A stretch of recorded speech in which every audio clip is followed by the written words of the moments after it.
할렐루야, 청소년 학원선교 회장 이재선 장로입니다. 하나님께서는 본 선교의 임회원들에게 다음 세대를 준비하라는 사명과 비전을 우리에게 주셨습니다.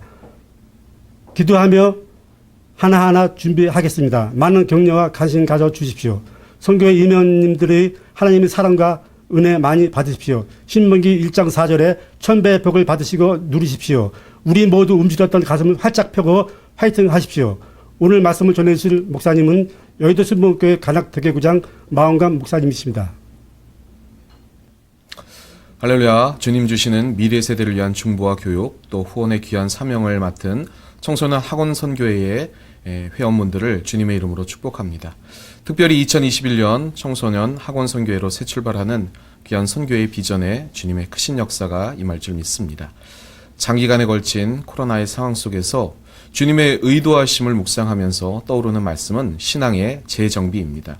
이 시기를 지혜롭게 준비하며 다가올 주님의 마지막 부흥의 역사를 소망하시는 여러분 되시기를 기도합니다.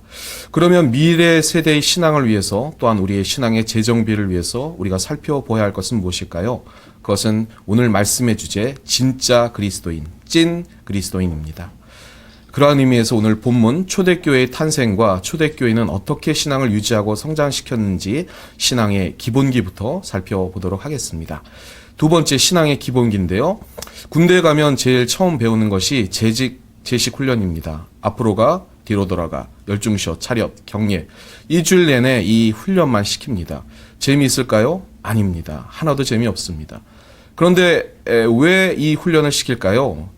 이제 군인이 되었으니 그동안 세상에서 멋대로 행동하던 태도부터 바꾸라는 것입니다.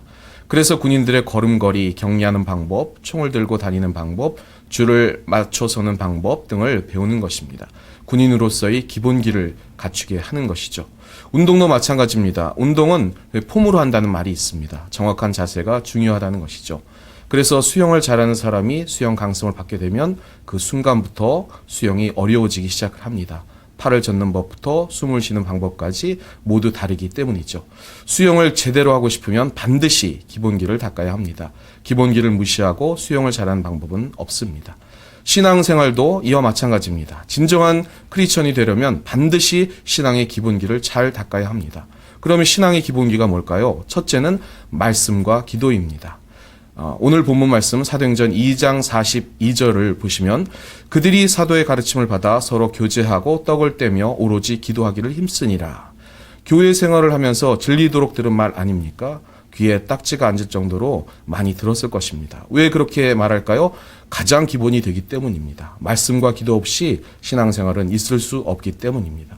그래서 초대교회 성도들은 매일 42절에 기록한 대로 성전에 모여서 말씀을 듣고 기도를 했습니다. 신앙의 기본기인데요. 군대에 가면 제일 처음 배우는 것이 제식 훈련입니다. 앞으로 가, 뒤로 돌아가, 열중셔, 차렷, 경례. 일주일 내내 이 훈련만 시킵니다. 재미있을까요? 아닙니다. 하나도 재미없습니다. 그런데 왜 이 훈련을 시킬까요? 이제 군인이 되었으니 그동안 세상에서 멋대로 행동하던 태도부터 바꾸라는 것입니다. 그래서 공부를 못하는 데는 다 이유가 있는 것이죠. 신앙생활도 마찬가지입니다. 좋은 크리스찬, 진짜 크리스찬이 되려면 신앙의 기본기를 잘 쌓아야 하는 것입니다. 그 첫째가 말씀과 기도입니다. 말씀과 기도 없이는 좋은 신앙인이 될 수 없는 것입니다. 오늘부터 다시 성경책을 가까이 하시고 당 회장님이 말씀하신 것처럼 최소 외삼 주오 실천하셔서 신앙도 함께 늘고 실력도 느시는 여러분 되시기를 주님의 이름으로 부탁을 드리겠습니다. 초대교회 성도들은 날마다 예배를 드렸습니다. 성전에서도 예배를 드렸고 집에서도 드렸습니다. 한번 예배를 시작하면 예배가 그칠 줄을 몰랐죠. 시편을 찬송하고 기도를 하고 말씀을 읽고 누군가 말씀을 해석하면 또 기도를 하고 이렇게 했습니다. 4시간에서 6시간 동안 그렇게 예배를 드렸습니다. 지금 이렇게 예배를 드리면 아마 난리가 날 것입니다. 교구 임원분들이 제일 먼저 교회를 옮긴다고 할지도 모르겠습니다. 그런데 초대교회 성도들은 성전에서 그렇게 예배를 드린 후에 집에 가서 또 예배를 드렸습니다. 예수님의 죽음을 묵상하고 형제들과 그 떡을 나누며 교제를 하였습니다. 우리가 예배를 마치고 집에 가면 뭐부터 합니까? TV를 켜고 컴퓨터 전원부터 누르지 않습니까? 혹시 오늘 들은 말씀을 다시 펴서 묵상하는 분들 있을까요? 예배는 교회에서도 드리지만 가정에서도 특별히 내 방에 예배의 장소가 되어야 되는 것입니다. 내 침대가 기도실이 되고 내가 일하는 일터의 공간이 말씀을 묵상하는 자리가 되고 밤이면 식구들끼리 모여 앉아 TV를 시청하는 거실이 가족과 함께 모여 찬양하는 가정 예배의 자리가 돼야 되는 것입니다.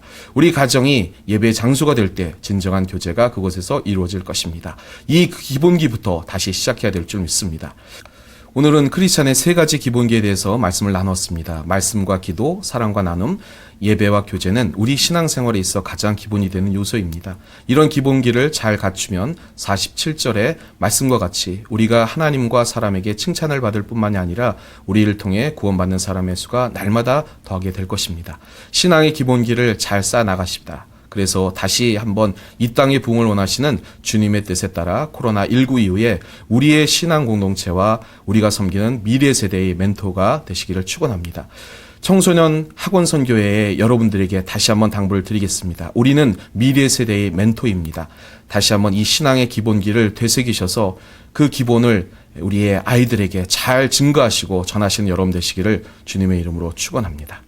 청소년 학원 선교회에서는 꾸러기 아이들 화요 상담, 지역 아동센터 1일 부흥성회, 여름 성경학교 물품 보내기, 장학금 지원, 수능생 취업생을 위한 학부모 기도회, 긍정언어 심리치유 세미나 등의 봉사활동을 하고 있습니다.